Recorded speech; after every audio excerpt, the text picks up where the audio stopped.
and go with me to my Father's house. Come and go with me to my Father's house. It's a big, big house with lots and lots of room. A big, big table with lots and lots of food. A big, How are you all this morning? Doing well? How's school going? Yeah, all right. September, it's starting to get cooler. Very good. Well, I have a scripture this morning that I want Mr. Todd to put up there.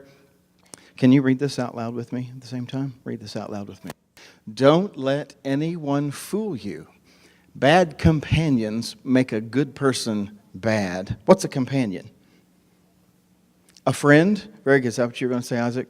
Yeah. Like it's somebody you spend a lot of time with, right? So what Paul was writing in his letter to the churches was that if you hang around people that don't behave well, then they're going to get you to do things that you shouldn't. And this is one of the things that he thought was very important, because we all have friends, right? Now, when I was in kindergarten, one of the things that my teacher said was, we're all friends with each other. And that's kind of true.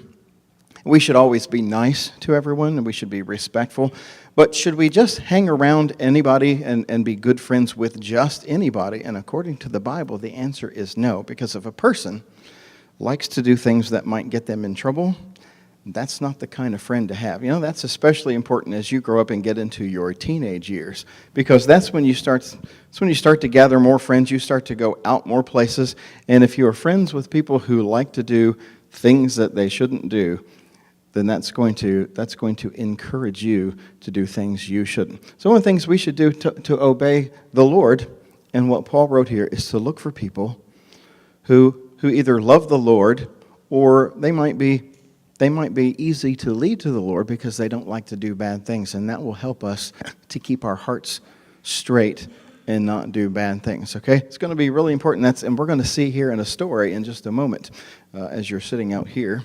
We're going to see where this didn't work out too well for somebody who was really close to people who drew his heart away from the Lord, okay? Thank you, and you may go on back to your seats.